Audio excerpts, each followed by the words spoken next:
की बार तो 100% जीतेंगे, कोई रोकने वाले नहीं है। अगर कोई न कोई उपद्रव करेगा तो भैया ही करेगा, और तो कोई करेंगे नहीं।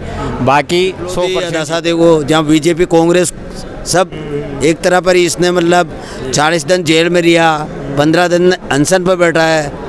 तो कोई पार्टियाँ उस टाइम पर मर गई थी क्या सब हैं? और आज तो सब पार्टियाँ और एक उस चोर का साथ देना आ रही।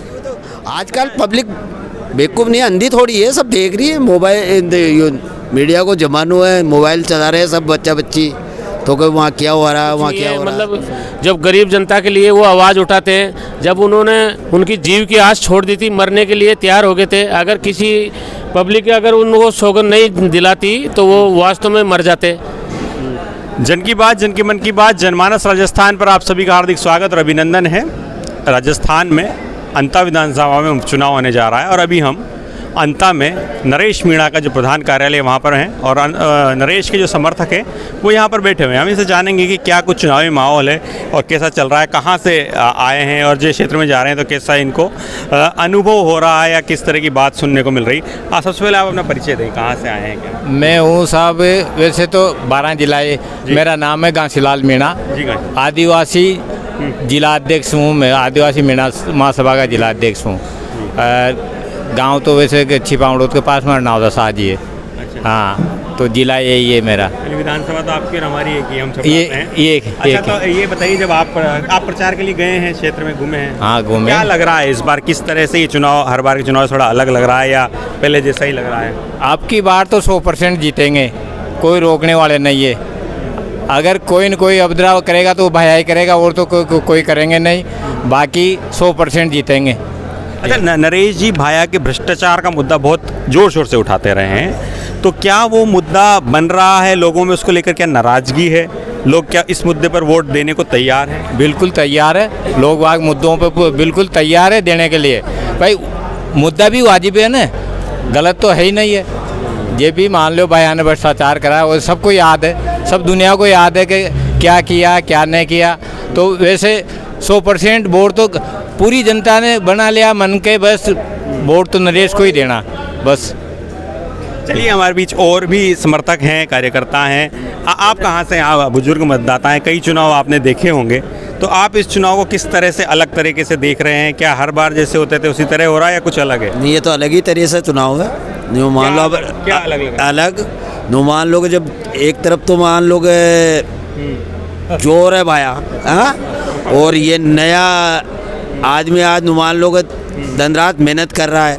पिपलोदी अदासा देखो, जहाँ बीजेपी कांग्रेस सब एक तरह पर ही, इसने मतलब 40 दिन जेल में रिया, 15 दिन अनशन पर बैठा है।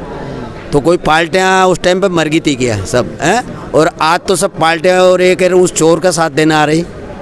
अच्छा, आपने पिपलोदी वाली घटना की बात की, नरेश जी ने जयपुर में धरना भी दिया, अनशन किया, तो क्या उसका फ़ायदा इस चुनाव में आपको लग रहा है होता हुआ दिख रहा है? बिल्कुल 100%। लोगों तक यानी वो बात पहुंची, आवाज़ जा रही है। वो तो आजकल पब्लिक बेवकूफ़ नहीं, अंधी थोड़ी है, सब देख रही है। मोबाइल मीडिया को जमानो है, मोबाइल चला रहे हैं सब बच्चा बच्ची।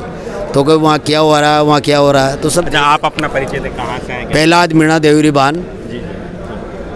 अच्छा, अब आप भी कुछ बताएं, जब आप यहाँ पर हैं, चुनाव कार्यालय का कैसा माहौल लग रहा है? आप कहाँ से हैं, पहले परिचय दें आप। हम 12 जिले से ही हैं, लेकिन हमारा गांव छिपावड़ो तहसील में है, गुंदलाई। हाँ।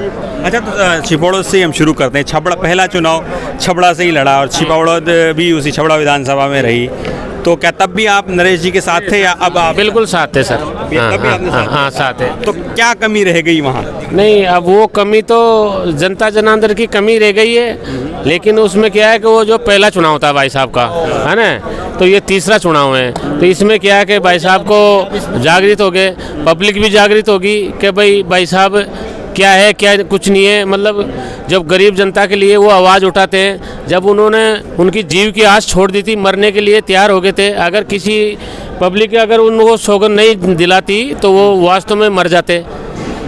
तो उस आदमी को जनता चाहिए और 100% जीतने की उम्मीद है। अच्छा, आपने कहा जब पहले चुनाव से देखते आ रहे हैं, तो पहले से लेकर अभी तीसरा आ गया, तो क्या कुछ बदलाव आपने देखा है नरेश मीणा में? उस पहले चुनाव से अब तक क्या बदला है? नहीं, बदलाव ये है कि वो फर्स्ट में जो कभी गुस्सा पब्लिक के साथ जरा सी होते ही कुछ बोल देते हैं, लेकिन अब उनको पूरा 100% वो आ गया, नहीं बिल्कुल 100%। हाँ, आपने भी समझाया है कभी उन्हें कि थोड़ा नहीं, हमने भी समझाया, और हम तो क्या समझाएंगे, पर लेकिन सब ने समझाया तो वो समझ गए। हाँ, क्यों वो जोश उसने कम कर दिया और हाथ जोड़ के चुनाव लड़ रहे हैं। हाँ, और 100% भगवान उनको जीतेंगे वो। आप में से और कोई कुछ बोलना चाह रहा है, कोई अपनी बात रखना चाह रहा है? तो अभी हम नरेश मीणा के प्रधान कार्यालय में हैं और निर्दलीय के रूप में उन्होंने अंता विधानसभा से ताल ठोकी हुई है और त्रिकोणीय संघर्ष यहाँ पर सभी लोग बता रहे हैं कि त्रिकोणीय संघर्ष है, लेकिन समर्थकों के उत्साह और जोश को देखते हुए लग रहा है कि जिस तरह का अगर हम देखा जाए तो छबड़ा में तीसरे नंबर पर रहे, उनियारा में दूसरे नंबर पर रहे, समर्थकों का अब ये कहना है कि अब वो पहले नंबर पर रहेंगे। लेकिन ये आने वाली 14 नवंबर को पता लगेगा जब मतगणना होगी। तब तक के लिए देखते रहिए जन की बात, जन के मन की बात, जनमानस राजस्थान। आप सभी का हार्दिक आभार, धन्यवाद।